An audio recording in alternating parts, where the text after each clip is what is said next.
Hello everyone. Shifter install part 2 today, I guess. Hopefully I can get this crap done today. That's funny.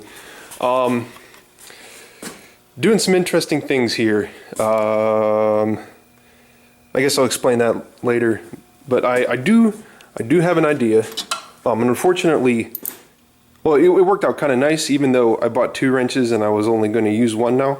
I kind of roasted this wrench the other night because I didn't know this was just, it's either pot metal or aluminum, and I tried to weld to it and it just kind of fried the inside, so it doesn't really ratchet that well anymore. So what I have here is this rod is connected to the direction selector on the ratchet. So this is going to come in handy, and I'll explain what that's going to be for. So basically I'm sabotaging wrench number 2 now. So I'm still planning on having the wrench come out here, and then the wrench will be connected to a lever that goes here and runs up to the front like I described before.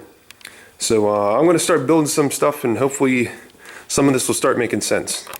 Okay, so since I couldn't weld this, I used a little bit of JB weld, and I drilled 2 holes and used my favorite mechanics wire, and I twisted it together. So the mechanics wire is helping hold the JB weld on, and I guess the JB weld is helping the mechanics wire too. So hopefully this will stay together.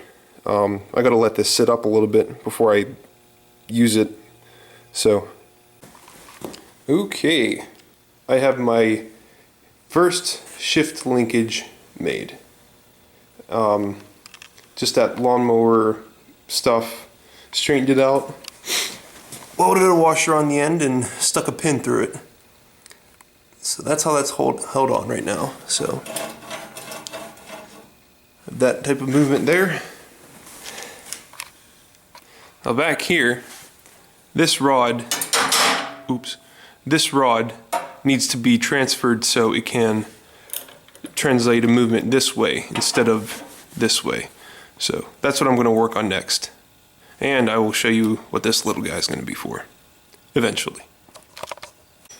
Okay, I have 2 pieces made here. First one is, this is going to be my 90-degree transferring piece.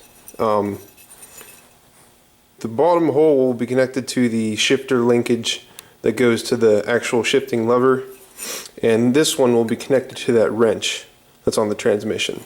And this will be my fulcrum, this one up here, so it'll turn. I welded on washers on each one just for a little added strength. And this will be what it's mounted to. Just 2 bolts up here, 2 bolt holes. It'll be mounted on the transmission like this. So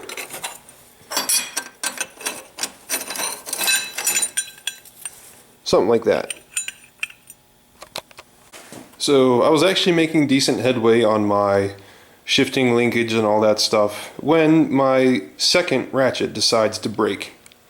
So this piece on the end just decided to come out. I don't know if I can fix it or not. I'm going to see if I can.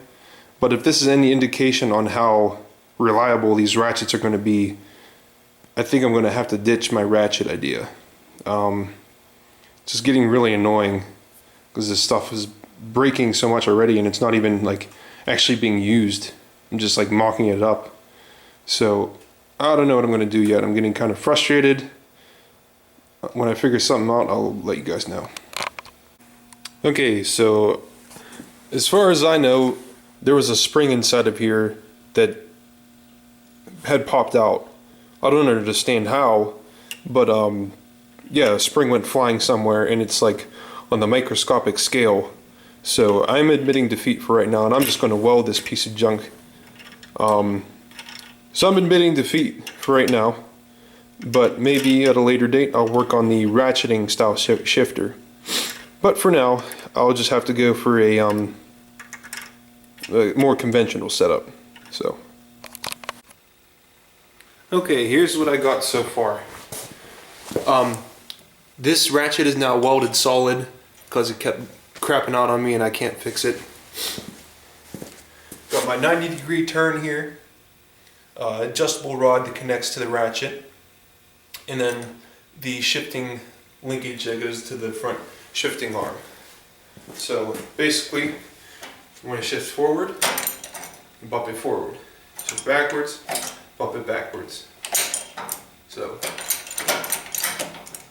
I have some fine tuning to do. I think this bottom plate, I need to extend this arm so I get more travel out of it, because I'm not exactly reaching 5th gear or neutral.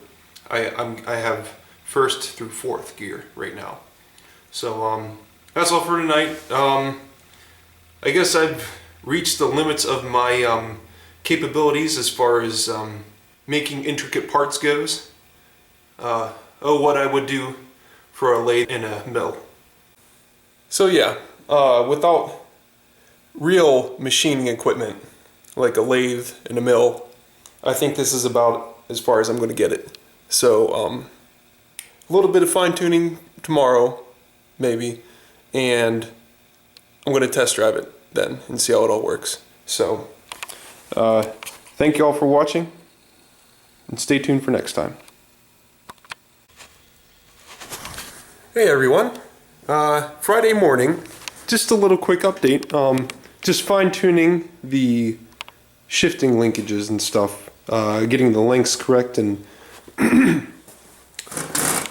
one of the things I've had to do is I extended this arm because I wasn't getting enough travel to get. I got 1st through 4th gear, but I didn't get neutral and I didn't get 5th gear, so I needed to add just plain travel.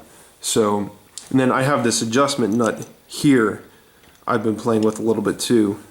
So I'm about done with the shifter.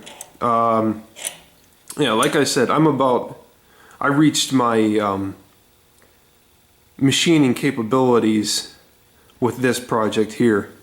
I wanted to make this ratcheting system work, but the same reason I bought the ratchets, these cheap ratchets, was the same reason they broke, because they were cheap. So I welded this ratchet solid, so it just acts as an arm now.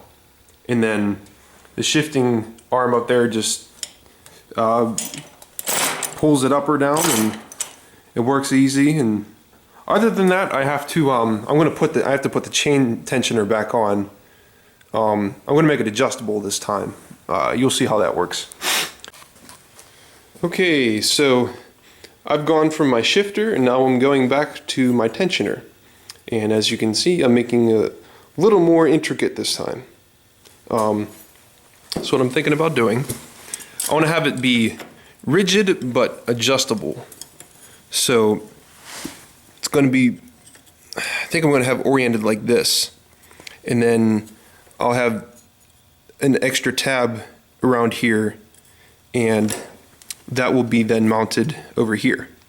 But what I want to do is I want to have between the tab and the mounting bracket that'll be here, I'll have a screw. So I can turn in or turn out the screw to adjust the tension. But it'll still remain, I can tighten that bolt down and then it'll stay here. So it's kind of the plan. Okay, chain tensioner 3.0, I think. As you can see, I have my fully adjustable nut at the back here. These two arms run out over the chain and hold on the idler sprocket. So this should hopefully give me enough tension that I don't have to worry about the chain skipping over here. And if I need to, if the chain gets looser, or if I break a link and I need to make it tighter, I can adjust it here. So hopefully this will work. This should be like the last mechanical problem on the go-kart for now. We'll see what breaks later, but for now, I think we're good. So thanks everybody for watching. A little bit later, I think I'm going to have a couple friends over. I'm going to do a little bit of test driving. Logan's bringing the mini bike. Might whip out the motorized skateboard too. So it should be fun. So stay tuned for that.